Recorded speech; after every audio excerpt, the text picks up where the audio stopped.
Hola, mis queridos hermanos, que la paz de nuestro Señor Jesucristo esté contigo.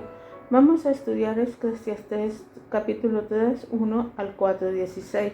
Seguimos con la misma metodología que veníamos trayendo antes.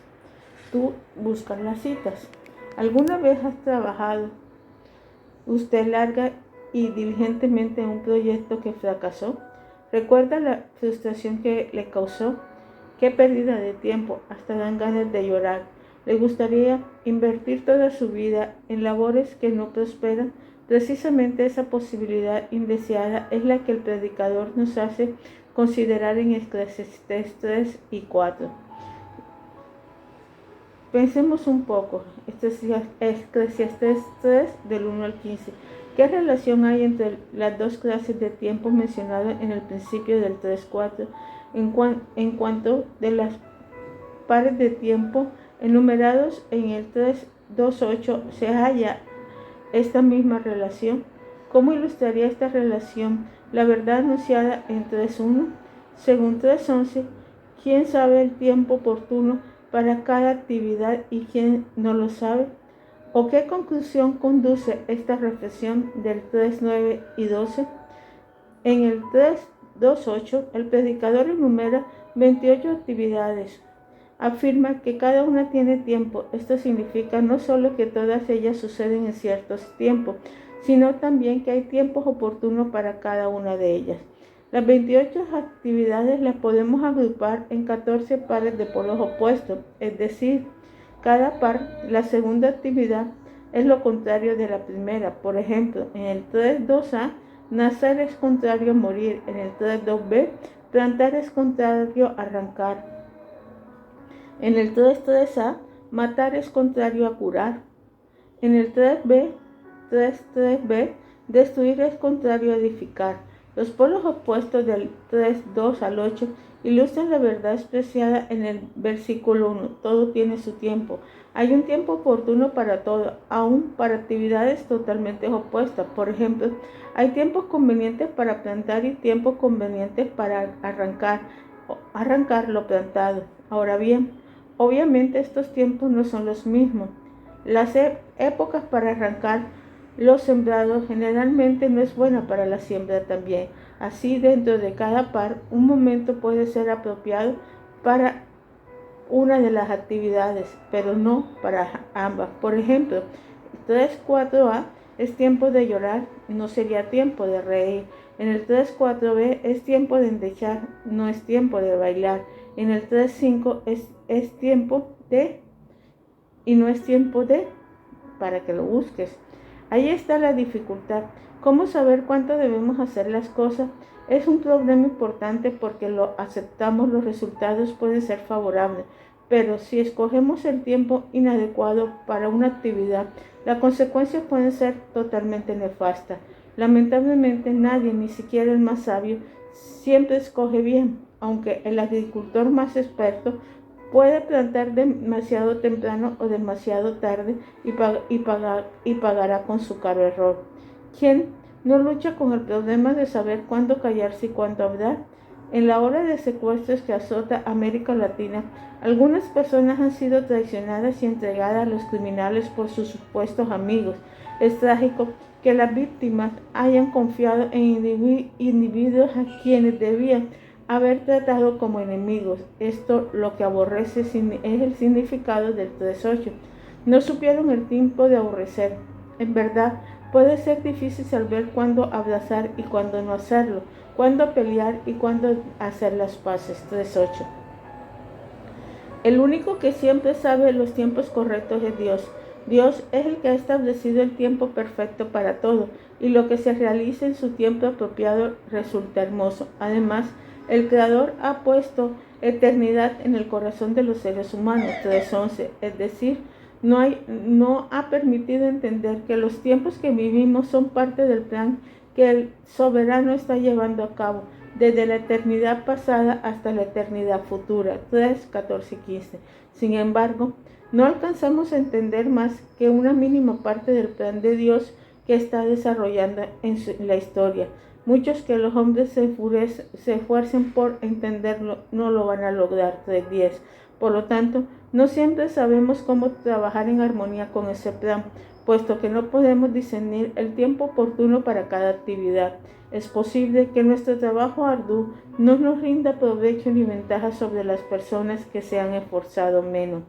¿Quién conoce el tiempo oportuno? Dios siempre lo sabe, los hombres no siempre lo sabemos.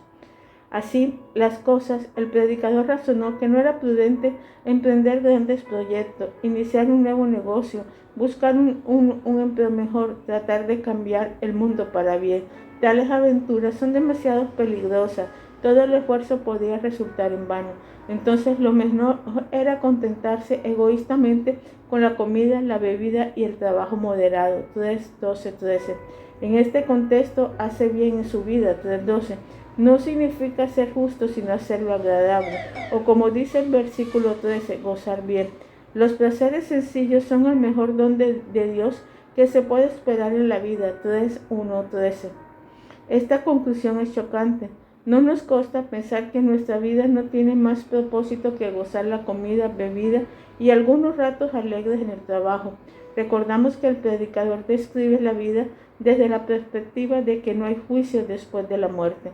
En el tribunal de Cristo, las labores realizadas para el Señor serán recompensadas, aun cuando no haya fructividad aquí debajo del sol. Pero si no hay tal juicio, dice el predicador, es más seguro pasar la vida esforzándonos poco. 3:16 al 22 y 4 del 1 al 3. Según el 4:1, ¿qué cosa vio el predicador? ¿A qué conclusión llegó? 4:2-3. ¿Qué tiene que ver el 4:1 con el 3:16 según el 3:17? ¿Qué esperanza guarda el predicador según qué pensaba con el ser humano después del muerto? 3:19-21. ¿A qué conclusión llegó en el 3:22? En su énfasis de todo lo que se hace debajo del sol 1:13, el predicador observó la violencia, es decir, las opresiones. Vio que todos los oprimidos no tenían consolación, pues los opresores poderosos les arrancaban el fruto de su trabajo. 4:1. Tan deprimido se puso al contemplar estos casos que concluyó que los explotados estarían más felices si hubieran muerto. 4:2. O si nunca hubieran nacido. 4:3. El predicador también notó que los aliados de los opresores eran los jueces corruptos. En los tribunales se hallaban impiedad e inquietud en lugar de juicio justo. Trataban de consolarse pensando que no siempre sería así. Dios permitiría la justicia para que los seres humanos vieran que son semejantes a las bestias. 3:18. Pero como todo tiene su tiempo debajo del sol. 3:11. Salomón esperaba que algún día el juez justo corrigiera la injusticia de este mundo, dando al recto y al impío lo que merecían respectivamente. 3:17. Si hacía de esta esperanza porque no estaba seguro de que habría un juicio después de la muerte.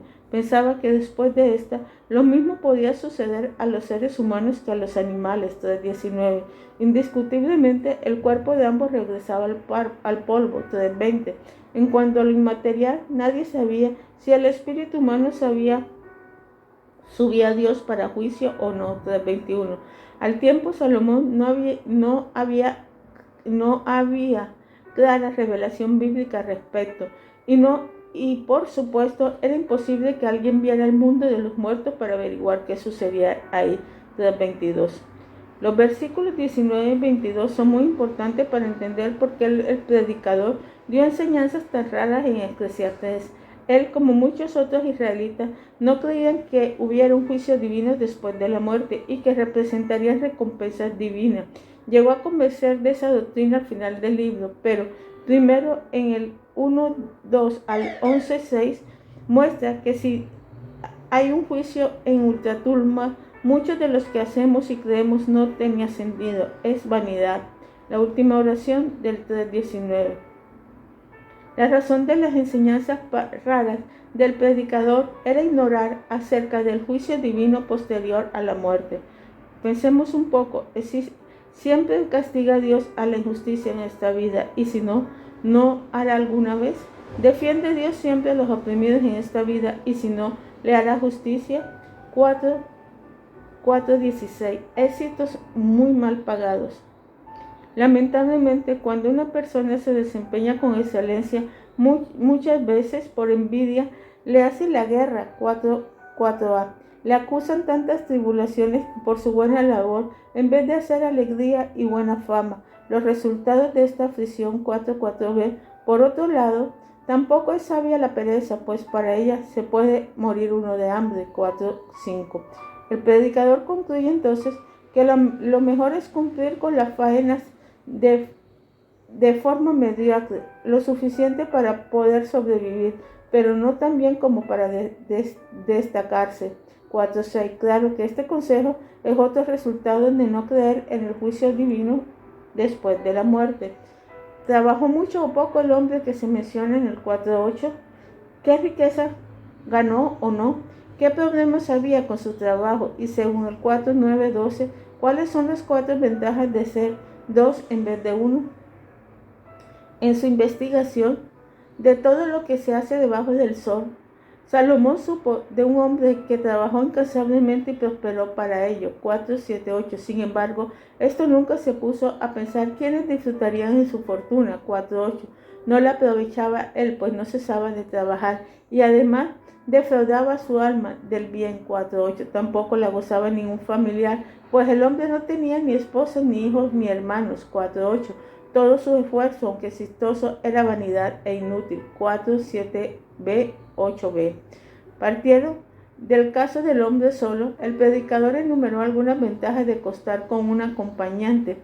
Una empresa con 2 trabajos tiende a prosperar más que cuando hay uno solo, y además el compañero amerita las labores. 4.9. Si uno de los 2 cae en un hoyo durante un viaje, y si se decae su ánimo, el otro lo levantará. 4.10.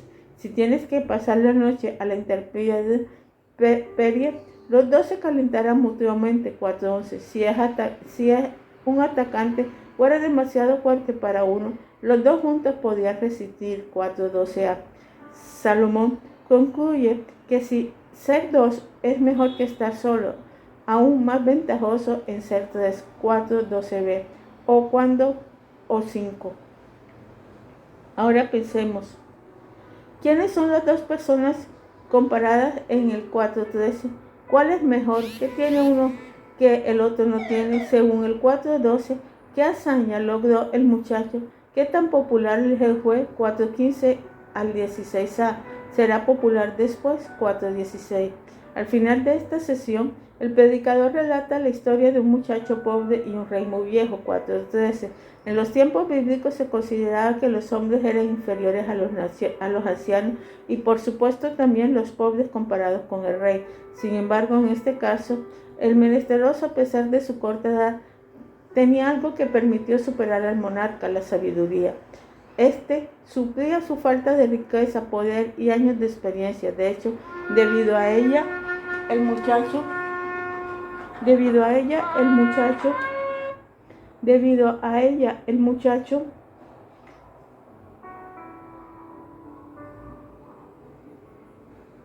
pudo subir de la cárcel al trono. 4.14. Su inteligencia y prudencia lo convirtieron en una figura de mayor popularidad. 4.15-16. Sin embargo, sospechaba Salomón en las generaciones posteriores no sería recordado con cariño, sino con crítica. 4.16. El haber superado su condición social y su espectacular éxito político podía resultar una vanidad, pues no le traería renombre prudente. ¿Critica usted a las personas que han tenido más éxito que usted? ¿A quién felicitaría esta semana por haber tenido más éxito que usted? ¿Es usted adicto al trabajo y a la ganancia? ¿Qué cosas son más importantes para usted que el trabajo y la ganancia? ¿Y cómo lo demostraría esta semana?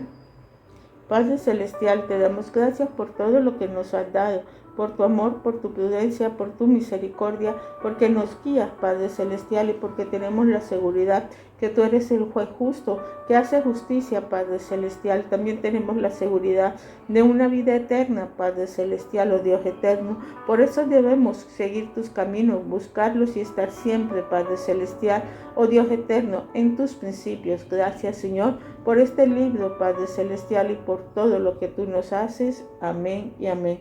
Dios te bendiga, hermano.